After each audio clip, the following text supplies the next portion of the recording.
रोज देवळात बसणारा म्हातारा. गावाच्या वेशीला लागून एक जुने दगडी देऊळ होते. काळाच्या ओघात त्याचा रंग फिकट झाला होता. कळसावरची मूर्ती झिजली होती, पण देवळात एक वेगळी शांतता होती. त्या देवळाच्या पायऱ्यांवर रोज सकाळी एक म्हातारा माणूस येऊन बसायचा.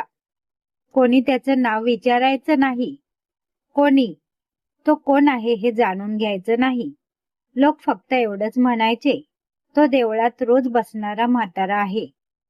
तो फार बोलायचा नाही. हातात जपमाळ, डोळ्यात थकवा आणि चेहऱ्यावर अशी शांत रेषा, जणू आयुष्याने सगळं सांगून टाकलंय. सकाळी आरती झाली की तो येई. सायंकाळी दिवा लागेपर्यंत तो तिथेच बसे. कुणीही विचारत नव्हतं. गावकरी त्याच्याकडे बघायचे, पण थांबायचे नाही. कोणी म्हणायचं, मुलाने सोडून दिलेला बाप असावा, तर कोणी कुजबुजायचं, म्हातारपणी काय काम उरलंय देवळात बसायला. पण कुणालाही माहित नव्हतं की तो म्हातारा माणूस देवासाठी बसत नव्हता, तर तो स्वतःसाठी बसत होता. त्याचं आयुष्य. तो म्हातारा माणूस कधी काळी त्या गावातलाच एक कष्टकरी माणूस होता. शेतात राबणारा, घाम गाळणारा, 2 वेळच्या भाकरीसाठी झटणारा. त्याला 2 मुलं होती. त्यांच्यासाठी त्याने आयुष्य झिजवलं. शाळा, कपडे, लग्न सगळं केलं.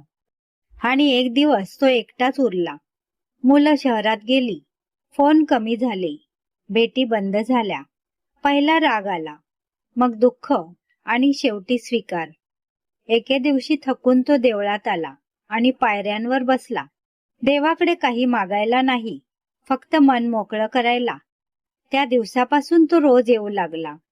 तो देवाला म्हणायचा, देवा, मी तुझ्याकडून काही मागत नाही, फक्त एवढंच दे, माझं मन शांत ठेव. हळूहळू देवळाचं अंगणच त्याचं घर झालं.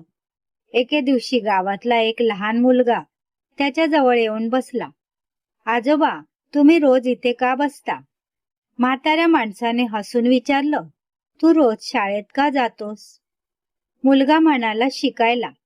म्हातारा माणूस म्हणाला, मी इथे बसतो जगायला शिकायला. तो देवळात बसून आयुष्याची गणितं मांडायचा. त्याला कळलं होतं, माणसं बदलतात, नाती बदलतात, शरीर थकतं, पण मनाला शांतता हवी असते. तो म्हणायचा, तरुणपणी माणूस सगळं मिळवतो, म्हातारपणी त्याला फक्त स्वीकार हवा असतो. एके दिवशी तो नेहमीपेक्षा जास्त वेळ देवळात बसला, डोळे मिटून. आरती झाली, दिवे लागले, पण म्हातारा माणूस उठलाच नाही. गावकरी जवळ आले. तो शांत झोपेत होता. चेहऱ्यावर हलकं स्मित, जणू तो म्हणत होता, मी तयार होतो. गावकऱ्यांना त्या दिवशी एक गोष्ट कळली. तो म्हातारा देवळात बसून देवाची वाट पाहत नव्हता.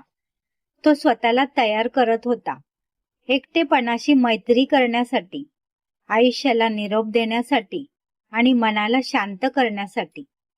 कथेचा जीवनबोध. म्हातारपण म्हणजे दुर्लक्ष नाही, शांतता ही सर्वात मोठी संपत्ती आहे.